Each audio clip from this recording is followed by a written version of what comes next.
नमस्कार। सच की सनसनी में आपका स्वागत है।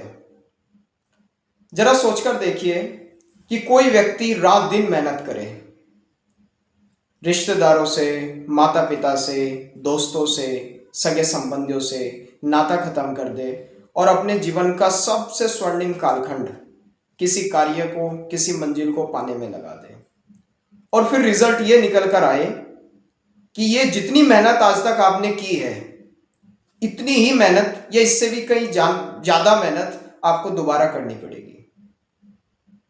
कैसा लगता होगा उस व्यक्ति को? क्या अंदर तक झकझोर कर रख देती होगी ना ये परिस्थिति। जिसने इस चीज को महसूस किया है वो इसकी गहराई को जानता होगा। शायद जो लोग इस चीज को नहीं झेले हैं, जो इस चीज को नहीं जानते हैं, जिन्होंने इस विपरीत परिस्थिति का सामना नहीं किया है, वो शायद नहीं जानते होंगे।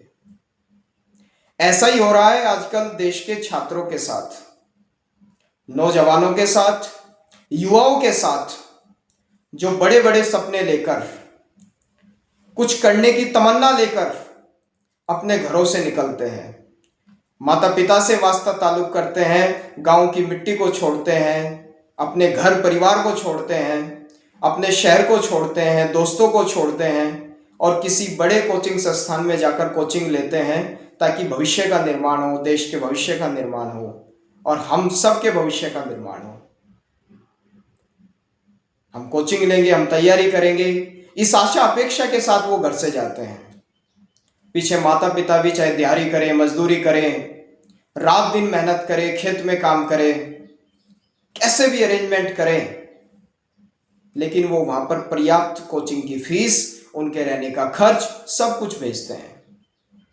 और वो बच्चा भी वहां पर रात दिन मेहनत करता है, जी जान लगा देता है, प्रतियोगिता परीक्षा की तैयारी करता है, एंट्रेंस एग्जाम की तैयारी करता है और उसको बड़े जी जान से देता भी है और उस परीक्षा को देके वो चैन की सांस लेता है कि इस बार तो परीक्षा बहुत अच्छी गई है और घर पे फोन करके बाबूजी को कहता है कि बाबूजी इस बार तो नंबर आ जाएगा। लेकिन फिर 4-5 दिन के बाद खबर यह निकल कर आती है कि पेपर रद्द हो गया, वो लीक हो गया और आपको दोबारा तैयारी करनी पड़ेगी, दोबारा पेपर देना पड़ेगा। कैसा महसूस होता होगा उस समय पर? क्या होता होगा उस समय उस आत्मविश्वास का जो उसके अंदर था? क्या होता होगा उन सपनों का जो माता पिता ने देखे हैं? क्या होता होगा उसके स्वयं के सपनों का जो उसने अपने प्रति देखे हैं? क्या वो दोबारा तैयारी करेगा? क्या वो शुरू से फिर से चलेगा? लेकिन जब ये पेपर लीक होता है तो इसकी जिम्मेवारी लेने को ना तो सिस्टम तैयार होता है और ना सरकार। और सिस्टम की तरफ से तर्क सिर्फ एक आता है और वो तर्क है कि जब बच्चों की तैयारी है, जब उन्होंने पहले पेपर दिया तो वो इस बार भी पेपर दे। पेपर देना इतना आसान काम नहीं है। जब शुरुआत में उसने पेपर दिया तो आत्मविश्वास था, उसकी अच्छी तैयारी थी, उसके बाद उसने चैन की सांस ली, आपने दोबारा ये खबर दे दी, वो उसकी वजह से डिमोटिवेट हो गया और फिर डिमोटिवेटेड होकर के तो दोबारा परीक्षाओं की तैयारी कैसे करेगा, कैसे वो पेपर देगा? इस चीज का दर्द वही समझ सकता है जिसने प्रतियोगिता परीक्षा की तैयारी की हो, किसी एंट्रेंस एग्जाम की तैयारी की हो।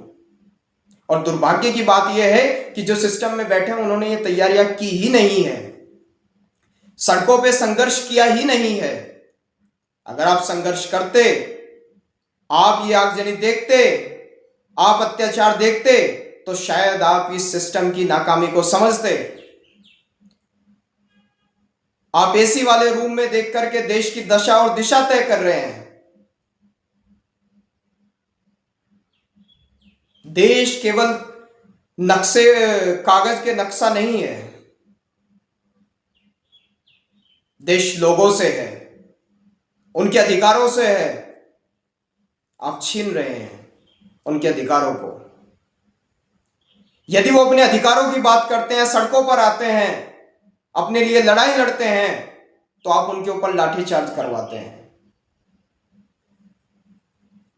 आप उनको देशद्रोही तक कह देते हैं, हिंसक कह देते हैं, किसी बाहरी देश से लिंक तक बता देते हैं। अपनी नाकामी छुपाने के लिए आप दूसरों के अंदर 1000 अवगुण भी अगर पैदा करना पड़े, बताने पड़े, तो आप बता देंगे। यह सिस्टम आपने बना दिया है। जो अपने राइट्स की बात करेगा, जो अपने अधिकारों की बात करेगा, उसके ऊपर लाठीचार्ज होगा। पेपर लीक का मुद्दा छोटा मुद्दा नहीं है।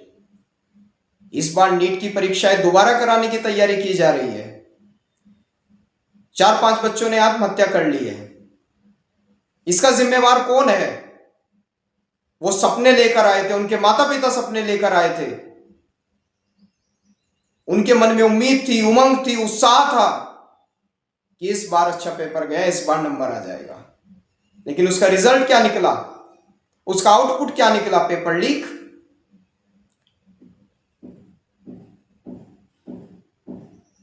पक्ष की बात करते हैं, विपक्ष की बात करते हैं, पहली सरकारों को दोष देते हैं। अब वर्तमान में आप हैं। क्या कदम उठाए जा रहे हैं पेपर लीक के बारे में? कितने छात्रों ने आत्महत्या कर ली? कितने? 17 वर्षीय गोवा के छात्र ने आत्महत्या की। 22 वर्षीय प्रदीप शिखर राजस्थान ने आत्महत्या की। 22 वर्षीय ऋतिक लखीमपुर खीरी ने आत्महत्या की। कितने बच्चों ने आत्महत्या की? यह न्यूज़पेपर है। इसमें पहले ही हेडलाइन क्या है? दोबारा नीट देने की हिम्मत नहीं, लिख छात्रा ने दी जान। नाम है इस छात्रा का आकांक्षा चतुर्वेदी। 22 वर्षीय इस लड़की ने जान दी। कितने सपने लेकर ये आई होगी?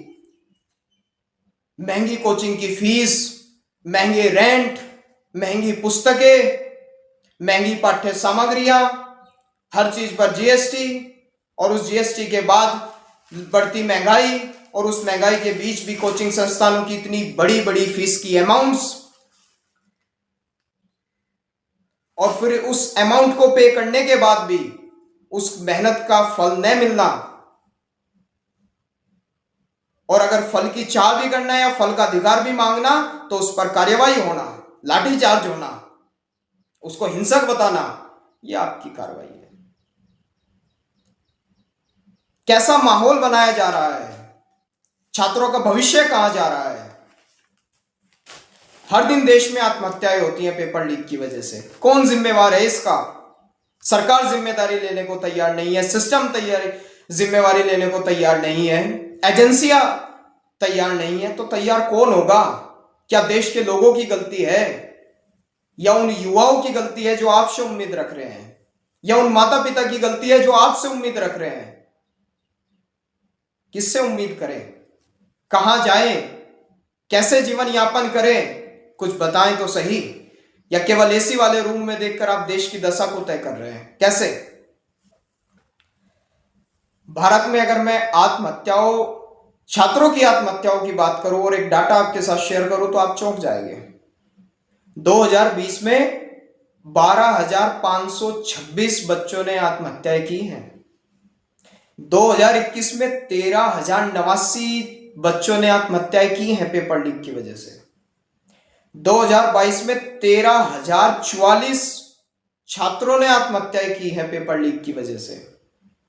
2023 में 13,892 छात्रों ने आत्महत्याएं की हैं। 2024 में 14,488 बच्चों ने आत्महत्याएं की हैं। हर साल ग्राफ बढ़ रहा है, हर साल। लेकिन इसकी जवाबदेही सुनिश्चित करने के लिए कोई नहीं है। कोई इन छात्रों की बात नहीं सुनता।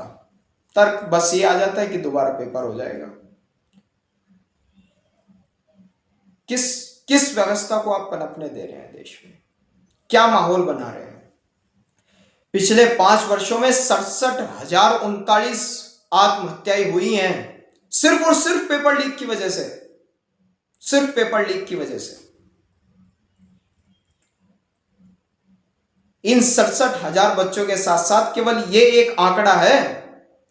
इन 67,000 बच्चों के साथ इनके सपने तो मर ही गए हैं, साथ ही साथ इनके माता पिता के भी सपने मर गए हैं, आने वाली इनकी पीढ़ियों के भी सपने मर गए हैं। कोई अकेला था, कोई कुछ था, किसी ने जमीन बेच के कोचिंग ली थी, किसी ने गहने गिरवी रख करके कोचिंग ली थी, किसी ने दिहाड़ी मजदूरी करके कोचिंग ली थी, किसी ने पार्ट टाइम जॉब करके कोचिंग ली थी, तैयारी की थी। लेकिन इनके अंदर दोबारा परीक्षा देने की हिम्मत नहीं थी, दोबारा फीस देने की हिम्मत नहीं थी, इसलिए इन लोगों ने आत्महत्या कर ली। अपने सपने को मार लिया, अपने माता पिता के सपने को मार दिया, अपने दोस्तों के सपनों को मार दिया, रिश्तेदारों के सपनों को मार दिया और अपने स्वयं को भी मार दिया। 5 साल में 67,000 से भी ज्यादा आत्महत्याएं होना यह दुख की बात है किसी भी व्यवस्था के लिए। अब नीट का चल रहा है, नीट की परीक्षाएं दोबारा होंगी।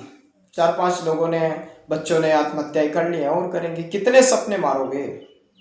कब तक? कब तक अपनी जिम्मेवारी नहीं उठाओगे? कब तक यह सरकार अपनी जिम्मेवारी नहीं उठाएगी? कब तक यह सिस्टम अपनी जिम्मेवारी नहीं उठाएगा? कब तक गुमराह किया जाएगा? कब तक वोट बैंक की राजनीति की जाएगी? कब तक असल मुद्दों पर बात नहीं होगी? कब तक? कब तक सिर्फ और सिर्फ टीवी चैनलों पर पक्ष की बात करते रहेंगे, विपक्ष की बात करते रहेंगे, उसने ये कहा, उसने ये कहा, आज हिंदू मुस्लिम का एजेंडा, आज ये आज वो। लेकिन देश के अंदर असल समस्याएं ना न्यूज चैनलों को दिखाई देती है, ना सरकार को दिखाई देती है, ना सिस्टम को दिखाई देती है। लाल पेंसिल फेर दी गई है, लाल पेंसिल सरकार के द्वारा। नौजवान सड़कों पर है, युवा सड़कों पर है, अपने हकों की लड़ाई लड़ रहा है। किसान लंबी लंबी लाइनों में खड़े हैं, खाद नहीं मिल रहा है, लेकिन वो फिर एसी वाले रूम के अंदर बैठ करके इस देश की दशा और दिशा तय कर रहे हैं, बिना आए, बिना देखे उस व्यवस्था को। कैसा माहौल बनाया जा रहा है? जागरूक रहिए, सतर्क रहिए, समझिए और उन छात्रों के साथ खड़े होइए जिन छात्रों के साथ अन्याय हुआ है। जुड़े रहिए सच की सनसनी के साथ और निष्पक्ष खबरें देखते रहिए। हम उसी से सवाल पूछेंगे जो उसका हकदार है। धन्यवाद।